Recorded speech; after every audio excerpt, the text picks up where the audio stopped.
Welcome to Winging It. This is another deck upgrade video. This is the deck upgrades after Union and Dissolution.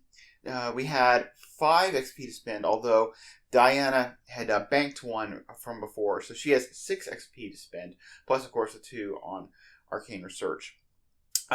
So I'll make a quick statement about Deny Existence, which was level 5 that I got last time.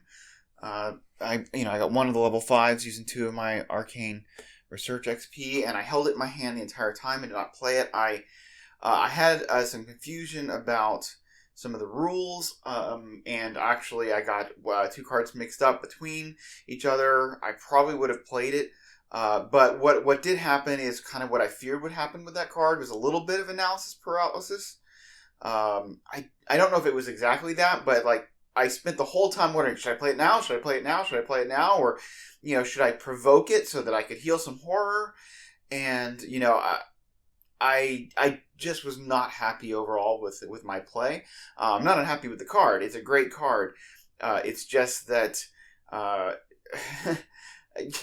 I feel like, had I not had it in my hand, I probably would have hit upon, playing the Delay the Inevitable a lot sooner and gone with that play. And, I just think it's, a new card and to her, new card to the build. And so I need to get a little more practice. Hopefully I can use it a little better. But anyway, that being said, I'm going to go ahead and take spend another 3 XP plus 2 from Arcane Research to get another one. So I'm replacing the old Deny Existence. So now I have 2 level 5s. And also, hopefully, I'll be a little bit more, feel a little bit free to play it if I know that there's another one in my deck. I think probably one of the gotchas here is that if Preston doesn't have the Thermos out, that I might be waiting, to heal horror with it.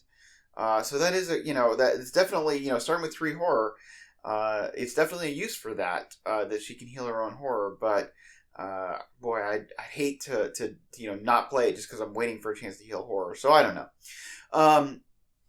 So that being said, I have 3 XP to spend, and it would actually be, it's very tempting to spend that 3 XP to upgrade the Enchanted Blade. I've liked having it in my deck, even though it competes for slots. But a new card has come out, and that's the new version of I've Had Worse. And because I've always been facing economy issues with this build, this is definitely a good card. I mean, this is like a dodge, except that it doesn't cost any money, and it actually gives you money. So I'm going to go ahead and replace one of my dodges, with I've Had Worse. Now, I thought about this as far as what card that I would get rid of, because it's not exactly a dodge. It's, because you can't use it. She can't use it to, prevent Preston from getting hit. But, and there, I thought about maybe, getting rid of a Dark Prophecy, because it's more of a marginal use. But Dark Prophecy still could synergize well with Sixth Sense and maybe in some of my weapon attacks. So I don't know. The other thing that I've Had Worse does really synergize well with it is it works much like a counterspell does, but cheaper for Shriveling. It's a way better. If I draw a bad thing token on Shriveling, then I've Had Worse. I can negate that and the horror that I would get from that, and get a resource for it, and it wouldn't cost me anything. Whereas counterspell cost me 2. So that's, another good use for it. Plus, I do plan to upgrade to the level 5 Shriveling for the last scenario. And I don't know if there's a chance to get enough XP for that. But it would be nice to get 2 level 5 Shrivelings and 2 of the level 2 I've Had Worse.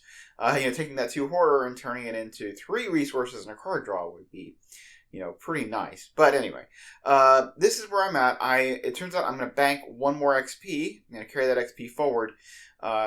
Just because I really wanted to get the new I've Had Worse. And I do think, if that had been available earlier, I mean, this just came out, 4 days ago. So if it had come out earlier in the campaign, I certainly would have taken it, probably before I took the counter spell. So, yeah. Anyway, we're really looking forward to playing that card. Now let's take a look at Preston. Alright, here's the Preston deck.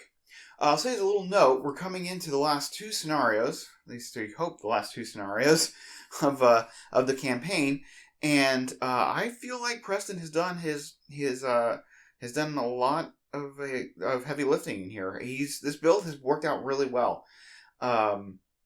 If I've struggled anywhere, it's been with Diana, which has been surprising to me because I feel really comfortable with her, but I have felt a little bit pressed with her and not being able to do everything that I want. So anyway, we have 5 XP to spend here, and I said all that to say that I'm not wanting to make huge changes to this deck because it's working so well. But I am going to go ahead and I got 5 XP to spend. I'm going to take out the 2 normal Peter Sylvesters and put in 2 upgraded Peter Sylvesters. Gives him a bigger horror soak. And gives him the willpower boost. So static boost, obviously good. And then we are going to go ahead and spend our last remaining XP to get a test of will, which will just let us cancel a revelation effect. Basically, it's like a word of protection. But it has to be an investigator at my location, and it gets exiled instead of giving you horror.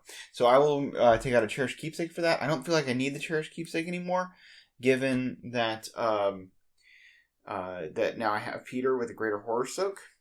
And then the other thing, I'm going to adaptable out the other cherished keepsake. And I'm going to go ahead and try Trial by Fire. If this had been out at the beginning of the campaign, I'm pretty sure this would have been in my starter Preston deck, because you can just set a skill to 5 for entire phase, which is a way that I could just, for 3 resources, it's a way that I could, do investigate, without having to have, bumped up, hoarded money or whatever. So Trial by Fire is something I'm excited to try out. I thought about picking up 2 of them. I'm not sure what else I would drop for a Trial by Fire. And maybe I should. I don't know. But I'm going to at least... I knew I wanted to get rid of one of those cherished keepsakes, or both of my cherished keepsakes, and I think the Test of Will is good. So we'll see if the Trial by Fire comes up or how it works. But I think we're in a solid place. I'm happy with this deck, and we'll see how it goes. So anyway, make sure to check out the scenario and see how these decks perform.